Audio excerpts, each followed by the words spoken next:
Welcome to Your Strata Property, the podcast for property owners looking for reliable, accurate, and bite-sized information from an experienced and authoritative source. To access previous episodes and useful strata tips, go to www.yourstrataproperty.com.au.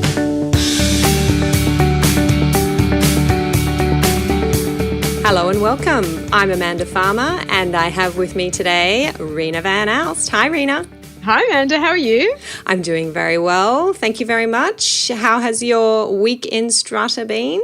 Yeah, very busy actually, but I had one meeting this week, which is quite refreshing actually. I'm really pleased. Just one meeting. Wow, how'd you get away with that? Yeah, I think it's just good planning, I think. and the timing of meetings when they roll over on a bi-monthly or monthly basis. It just happened that I didn't have any this week except for one, so that was quite good. Yeah, good. I do talk to some managers who, by some dint of bad luck, they end up with all of their meetings or most of their meetings in a particular month of the year, and they have that crazy time. Before, yeah. Yeah, it's sort of meetings tend to align themselves in your portfolio, but good on you for just getting away with the one this week. Yeah, very happy. All right, well, let's jump into your challenge for this week, Rena. Actually, the challenge that I had this week was from one of my previous lot owners who actually contacted me. They actually were at a meeting where there was a proxy bearer who was nominating themselves for the Strata Committee. And this was actually a tied vote. And even though there was a ballot, it was still tied. No one called for a poll, so there was no UE basis, which may have sort of broken the deadlock.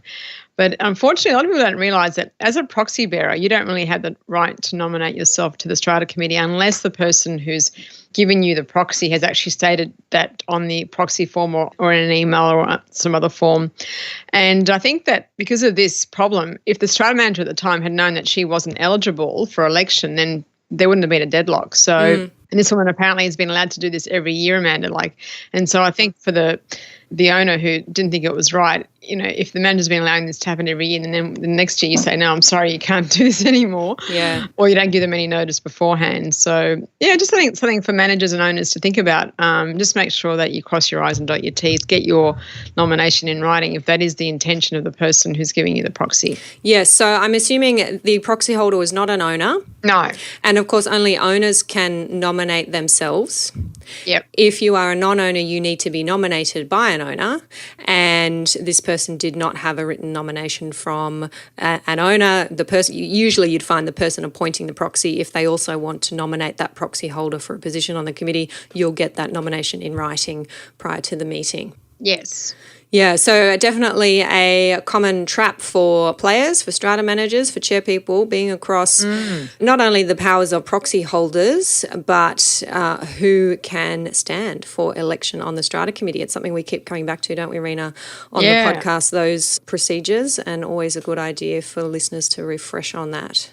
Yeah, and I think my experience has been, Amanda, that 95% of these errors that occur in elections of Strata Committee members aren't an issue unless something goes wrong or someone challenges it and sort of finds out later on that person didn't have the right, and then they challenge it, they go to the tribunal, and then unfortunately it can get messy after that. Yeah, and it's a good point that you make, Rena, that in some buildings they can be following an incorrect procedure for many years, unbeknownst to them, and perhaps on the incorrect advice of a managing agent. And an expectation is then set that this is how we do things. We've always done it this way, so it must be legal. And it can come as a shock when buildings do get a qualified manager or a more experienced manager or even a lawyer in the room who says, hang on, no, that's actually not legal. It can be hard to change that culture, if you like, of, oh, well, nobody's getting hurt, so why don't we proceed this way? But as you say, Rena, it only takes one disgruntled person to miss out perhaps on a committee appointment or to be unhappy with the appointment and then to have very good reason to challenge that. Yes. You can end up in protracted and expensive legal proceedings, and nobody wants that. No. Better off to do it the right way the first time round. Yeah, get it right.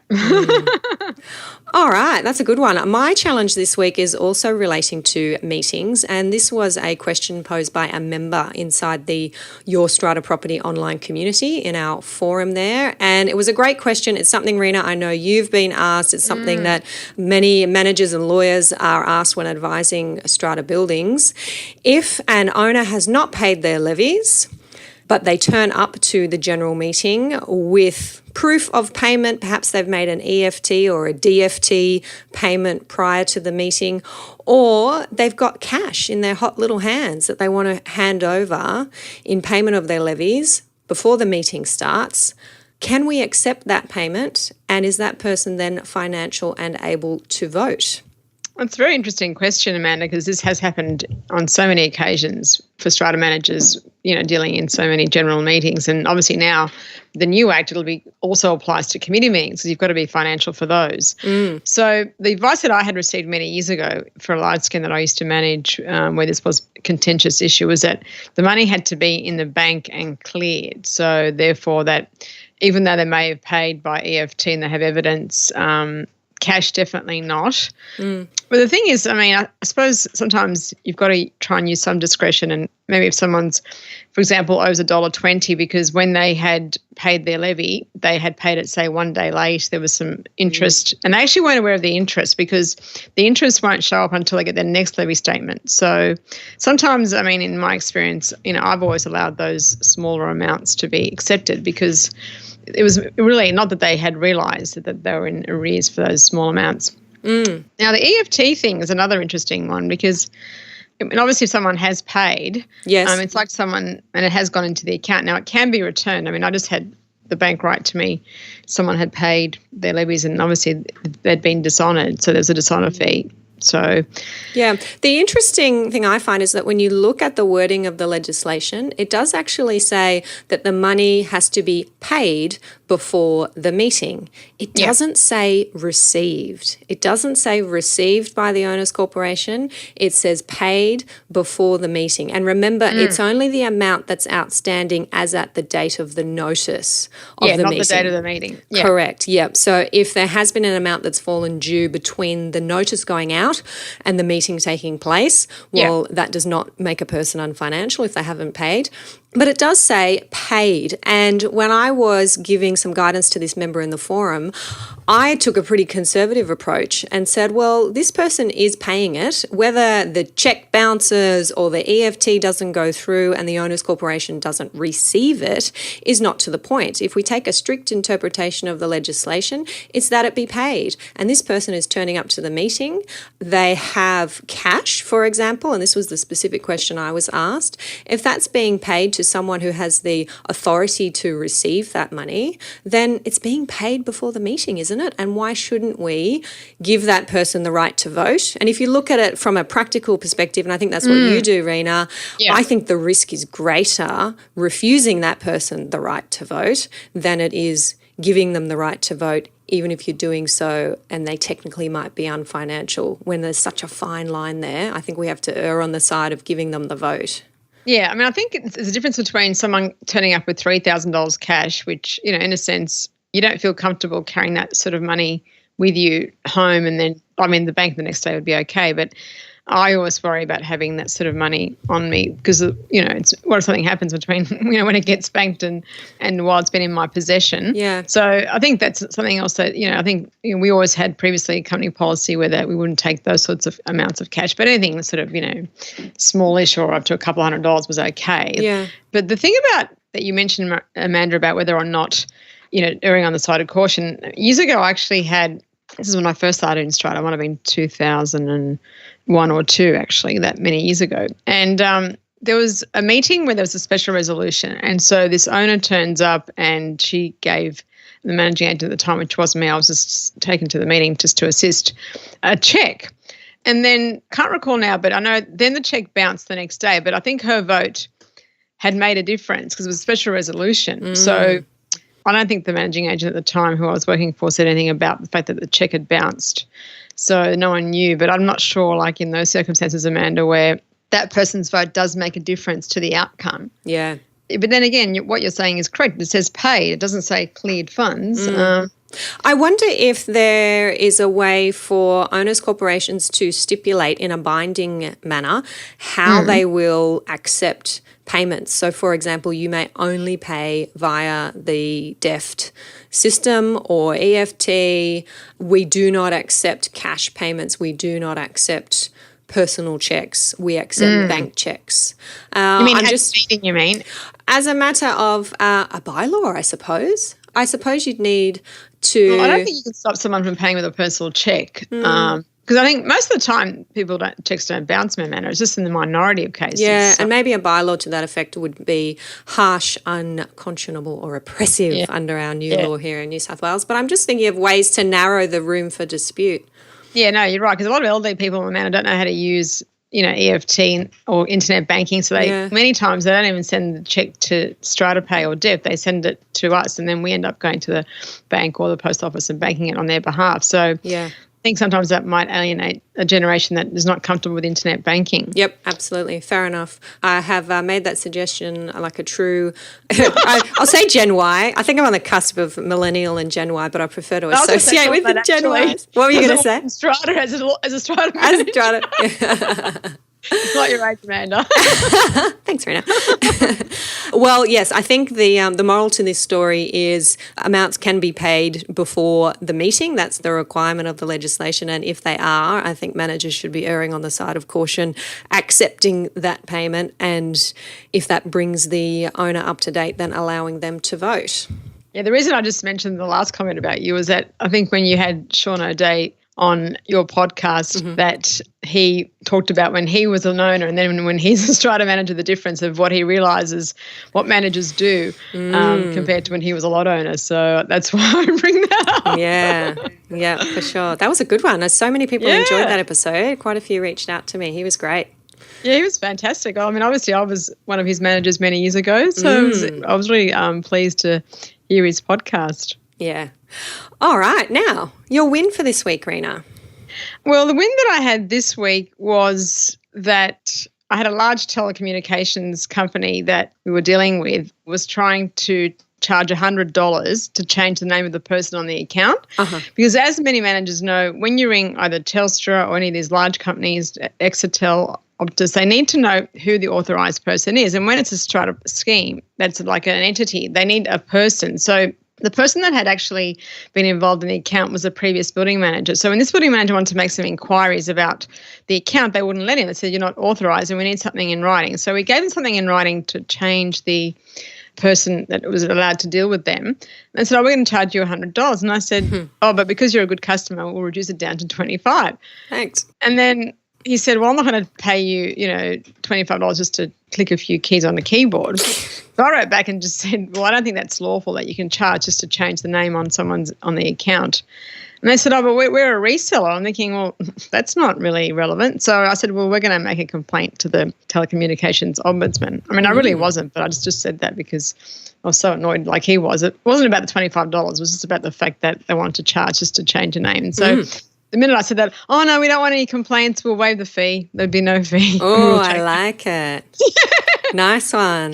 But I just feel sometimes, Amanda, like you have to use these, like go to measures that you don't want to go to. But unfortunately, I think strata schemes, seem to get taken for a ride by companies and even contractors because people think, oh, well, there's so many people paying for the bill. And sometimes, the owners corporation may not even see the bill. I mean, they may not even realise there's been a charge. And so, that was a good win, I thought, for a big company that, and they put it in writing as well, which I was really happy about. So. Good on you. And thank you so much for sharing it. What a great forum to share that on. All the managers listening now who think, hey, I got that charge last week. Great. Thanks, Rena. You've just given us the way out of that. And you know what, everybody listening, that is a sign of a good manager. And that's the kind of thing Rena does. I've been working with Rena since I was 18 years old, and she is thorough. She knows her stuff, and she will go into bat for you, and is in as complimentary a way as I can. I want to say she's like a dog with a bone. She will not give up.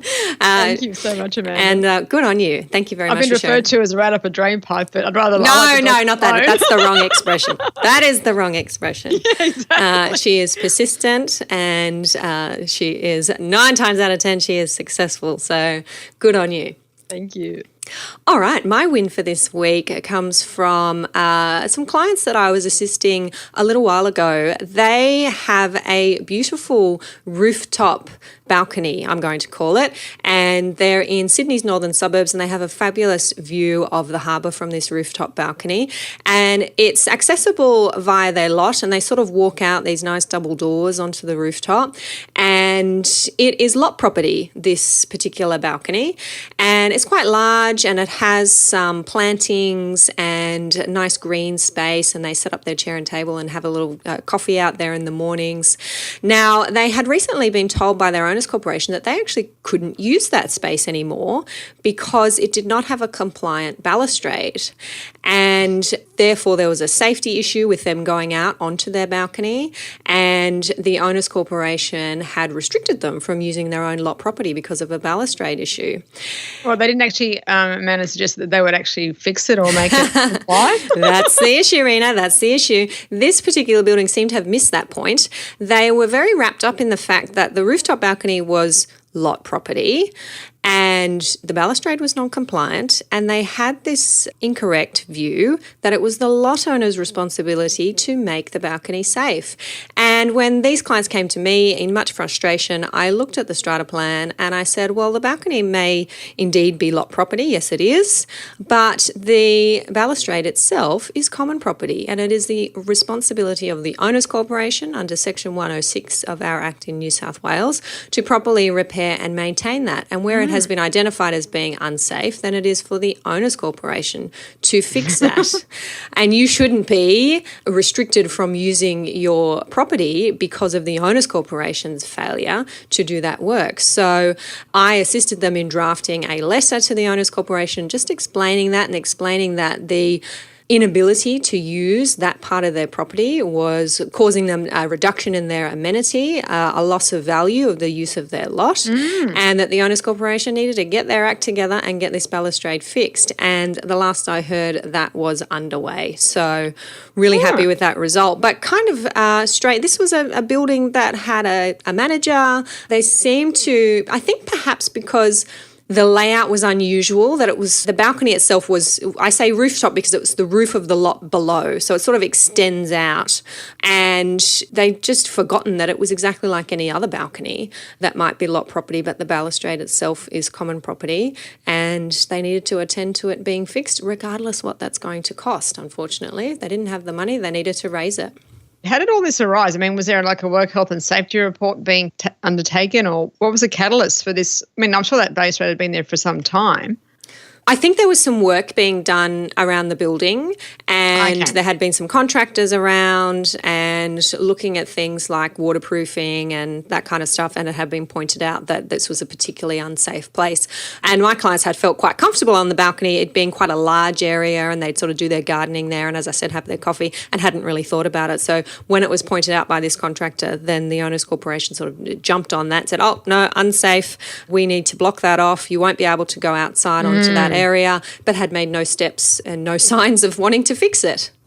But good end to the story, because the owners corporation has been spurred into action, and I think it's always important to share those with managers and with lot owners as well, that if you're in a similar situation, then a little bit of knowledge can go a long way. And I do find, I don't know about you, Rena, I do find these days a lot of what people are coming to me with has to do with repair and maintenance of common property. I mean, what is going on in some buildings? They just don't seem to understand that this is not negotiable. This is a strict duty. You must do it. The courts in New South Wales have said it is strict. It doesn't matter that you think it's too expensive or that the lot owner has somehow contributed to the damage to the property. Get it fixed and argue about that stuff later. You've got to get it fixed. It's only going to get worse and be more expensive in the long run.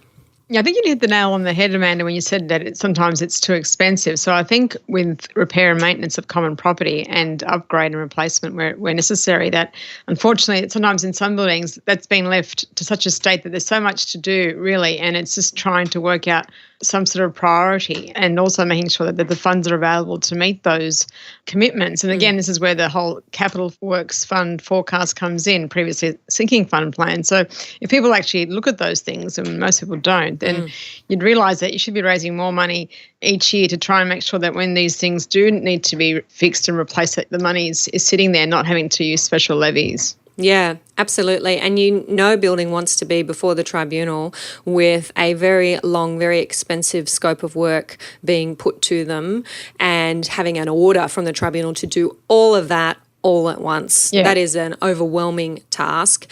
And buildings who do ignore their capital works fund forecast can end up in that position. Not a good place to be.